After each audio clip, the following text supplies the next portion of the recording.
Hey, good morning, everybody. My name is David Townsend. I'm a leader within the Rat Pack. Thank you guys for plugging in this morning. Today, we're going to be talking about flowing to the top. And what does that mean?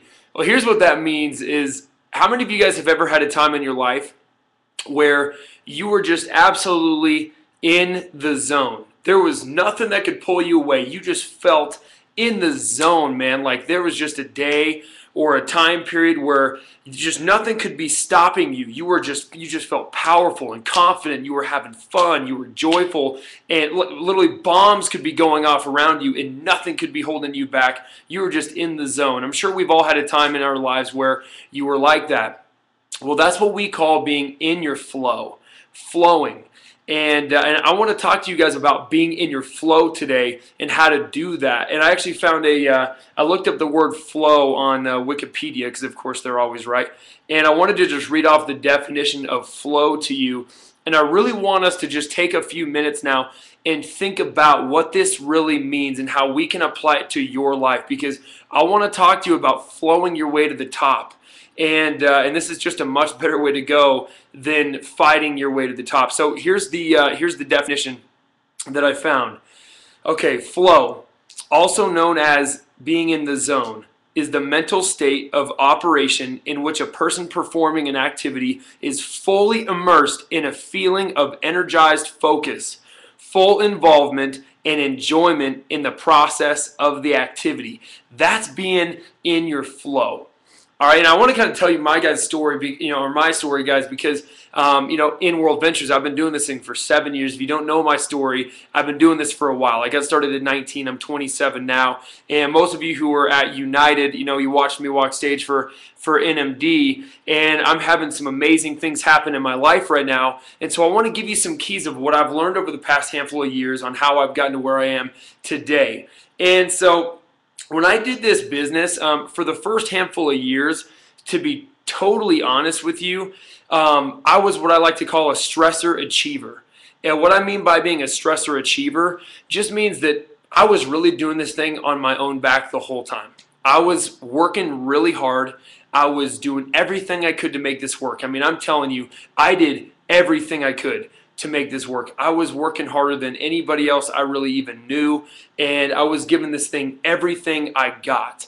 And for a while, I didn't see almost any success. And when I look back now, why I went through a lot of the things that I went through, I realize now why I didn't have a lot of success up front. And a lot of it was because of the way I was approaching it.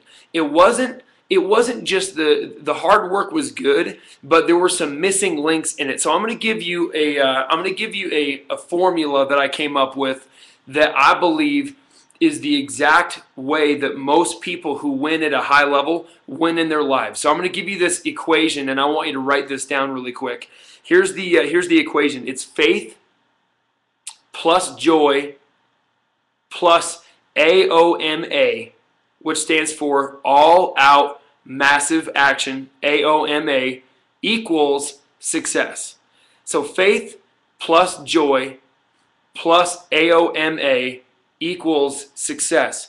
If you're missing any one of those things, this is going to be difficult. Success in life is just going to be difficult for you. And I was missing the first two. I was missing faith and I was missing joy. I had the AOMA part down, but that didn't equal success. I was missing two of the most important links in the equation in my life for the first handful of years because I just wanted to control everything. I don't know if you guys have ever felt this way before or if this is what you're going through, but I was really wanting to just control things. That's kind of a natural tendency for me. Most of you guys have learned the colors in the company. You're either a red, blue, yellow, or a green, or you're kind of a mix of all of them or a couple of them.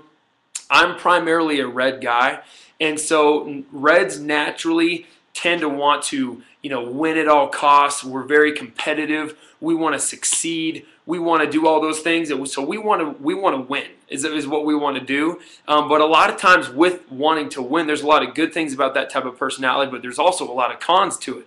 And one of the cons to it is we want to control everything. I mean, and I wanted it right now. Patience was not something I've ever had. So I wanted it right then. And I wanted to control everything that was going on in my life. So I was really gripping my life really, really tight. And so I just wanted this thing to work so bad. So I was trying to control everything that was going on. And I was having a hard time with that because sometimes that's just not the way it goes. And so that's how my life was for a long time. Was I was just that red guy who was just trying to, just will this thing into existence. And there's a lot of good things about that. So that's important, but what I'm telling you is there are some things that you can add on to this that will completely change your life. So that's really what I did for many years, and here's why I've had a lot of the success recently in my life is because I went from being a fighter to a flower. So I want to talk to you guys about there's two ways to win really in life, and especially in World Ventures. All right, there's two ways to get to the top, and you get to choose which you want to go on, all right, which track you want to be kind of running on. One of them is you could fight your way to the top, and the other one is you can flow your way to the top. I was the fighter. For most of my time in the business, I've been a fighter. And I've recently switched over from being a fighter to a flower.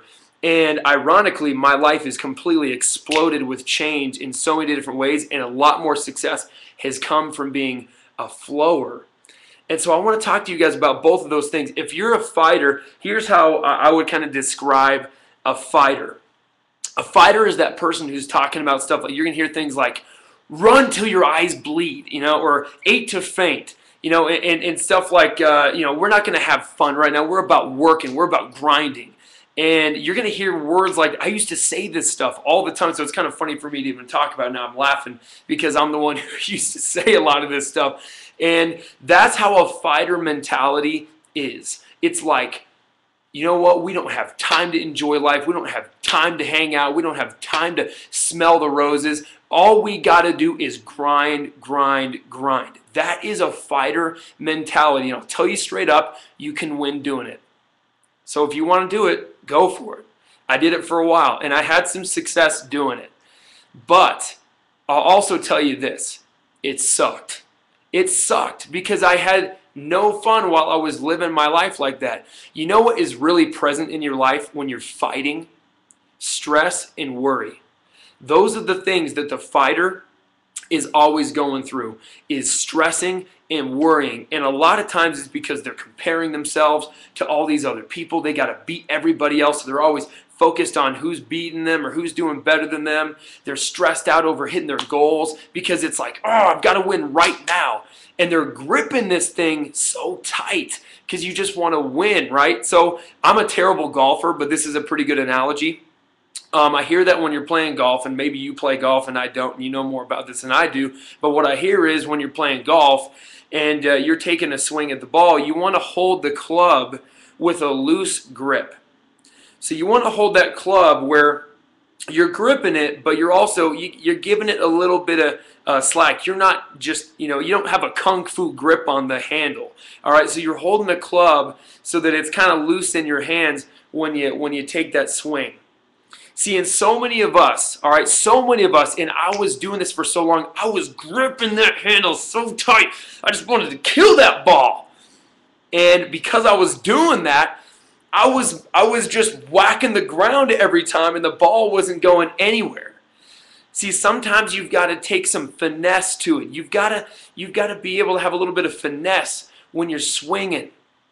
And some of you need to hear this right now. You got to stop fighting what you're doing because you are literally the thing that's holding you back from the success that you want in your life. I'll give you another idea or analogy. If you're in a pool, all right, just imagine you're in a pool and you're trying to reach for a beach ball that's kind of just floating on top of the pool. Have you guys ever reached out, and when you reach out to get that beach ball, what happens is that beach ball usually goes away from you because you're pushing the water away from you, and so you're kind of trying to chase down this beach ball, but it's going away from you. That's what so many of you are doing. You literally are the reason why you're not succeeding. I was the reason why I wasn't succeeding for a long time because I was just trying to chase it down, and it was literally running from me. And some of you are doing that with your people. Okay, so our tagline is what? Fun, freedom, and fulfillment, right? If that, and it's also make a living living. But some of you are not making a living living. You're making a living running till your eyes bleed, making a living stressing, making a living not looking like you're enjoying your life whatsoever. And so because that, you're literally pushing people away. Guys, we are a living, breathing example of what it means to make a living living. So I want to ask you this, based on your example, based on how you live, if your friends or family, because they're watching how you live, if I got to watch how you live on a day-to-day basis, would I want your life? Would I want your life? Would your friends and family want your life? If they got to see you day in and day out, are you really living, making a living living? Are you living fun, freedom, and fulfillment? And that might be the biggest reason why you're not succeeding. Jim Rohn has an amazing quote. This is my favorite quote of all time. He says this: success is not something you're going to pursue. It's something that you're going to attract by the person you become. You don't pursue success, you attract it by the person that you become, guys. So when you stop fighting and when you start flowing, your life can explode into change. So instead of being a fighter, let me talk about being a flower. Here's what I could define being a flower as. A great example, a duck. If I could describe an animal that's a flower, it's a duck. I know that's kind of weird. It's like, what do you mean, you want me to be a duck out of all the animals? I want to be a lion. I get it, all right? Let me talk to you about why you want to be a duck.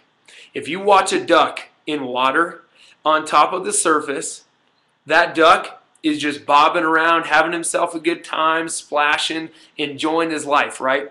But under the water, you see those two little feet, man. I'm telling you, they're paddling like crazy. He's working. And so you want to be like a duck. On the surface, just enjoy your life, have fun, enjoy it. But under, boom, you're just working like a madman. And that's where this whole formula comes into play. Faith plus joy plus AOMA, all out massive action, equals success. I had the AOMA part done. But I was working. Now, I was the reason why so many people in my life literally didn't even want to be a part of what I was doing. If you talk to my dad, all right, my dad told me straight up, he told me, son, you are the reason why I didn't do World Ventures for the first 3.5 years. My dad didn't do anything with this for the first 3.5 years because I was literally repelling him away because he didn't want to live the way I was living, because I was stressing, I was worrying, I was working my butt off, and I wasn't enjoying my life. And because my dad watched me, I was the example of this, and he didn't want to be a part of that. I really want you to understand where I'm getting at here. Wayne Nugent is our co-founder of the company, and this guy is probably the best example on planet Earth, you guys. Listen, Wayne works really hard. But Wayne also has more fun than almost anybody on planet Earth. And he lives in the moment all the time. He's enjoying himself. He talks about smelling the roses and living a great life. And I'm telling you, when you live well, you will attract the success that you're looking for. You will flow right into it. I cannot tell you how many things in my life have come to me effortlessly, seemingly effortlessly, because I've been flowing instead of fighting. Because when you can add faith into the mix, you guys, here's what this really means. Okay, so I want to move into a couple last things that I want to talk about. Joy and peace are what really fill the flower's mind. If you're a flower, what you really possess is joy and peace. And it's because you're not worried. You don't possess stress. You're just having fun. You're enjoying this, and you're at peace with it. And when you can be at peace with what's going on around you, when you don't have to get all emotional over the circumstances, and when you can just let yourself enjoy your life. So many of you guys, you are so stressed out by your circumstances. But it's not what happens to you that determines your life's future. It's how you respond to what happens to you that determines it. And when you can be at peace with it, and when you can have joy in your life no matter what's happening outside, I'm telling you, success will come to you. So I want to give you 4 things. They're going to help you right now move from being a fighter to being a flower. And I need you to listen quick. Number 1, I want you to get grateful. This is one of the things that helped me so much. I want you to get grateful. Every morning when you wake up, one of the things I want you to do right off the bat is I want you to get grateful for what you have. Maybe right after this broadcast, I want you to just sit here and write out all the things you're thankful for. And some of you right now, you're like, David, I got nothing to be thankful for. I'm sick, or I'm hurting, I'm broke, I don't have any success in my life. You know, this person hurt me, that person hurt me. Listen, I want you to understand something. There's somebody on this broadcast right now that's got it worse than you, and they're more joyful and more grateful than you are. There's somebody on this call right now that is sicker than you. They've been through more than you in the past. There's people in life who have been through way worse than what you've been through, but yet they're more grateful than you. I'm telling you, if you don't think I'm right, go to a third world country and go hang out with some of the families who live in Guatemala, and I'm telling you, they live a better life than you do, and they got nowhere near the privileges that you and I have. So it's not about the circumstances. It's about how you look at things. It's about how you interpret things. So I want you to get grateful. List out all the things you're grateful for. Thank God. God, thank you so much for my family. Thank you so much for the mind you gave me. Thank you, God, for the fact that I've got 2 eyes, I've got 2 ears, I've got legs, I've got arms, I've got this body that works and it functions. Thank you so much, God, for the fact that I was born in America. I mean, that alone. Thank you, God, for all these different things. Thank you for the air I get to breathe. Thank you, God, that I get to live one more day on this planet. All these things. Get grateful. And I'm telling you, when you can get grateful, the quickest way to get rich is have an attitude of gratitude. Number 2, let it go. Let it go. See, when you can move from being stressful to being full of faith, that's where your life will absolutely change. Get full of faith in you, and when you have faith, stress will leave. All right, number 3, be you. I want you to totally be you from now on. I want you guys to be you. Don't try and be anybody else. I want you to get fully confident in who you are as a person and find yourself being you every day. Take that mask off. Take the mask off of who you're trying to be and be who you are on the inside. Number 4 is I want you to get your effort up. Some of you, you got the faith and you got the joy, but you don't have the all-out massive action and you're missing it. Faith without works is dead. You got to get your effort up. Some of you don't even understand what hard work really looks like. I'm just going to be honest with you. You don't even know what it looks like. When you can get your effort up, when you can start working harder, when you can get into massive, all-out massive action, and you've got faith and joy, watch God bring stuff to your life you never would have thought possible. You've got to get your effort up right this second. So some of you, you don't need to sit there and write out what you're grateful for. You need to get your names list out and start making some phone calls. You need to set some appointments. You need to start taking some action steps towards what your dreams are. That's what you got to do. So the 4 things real quick: get grateful, let it go, be you, and number 4 is get your effort up, you guys. Listen, I love you. Have an amazing week. We will post another broadcast next week. God bless you.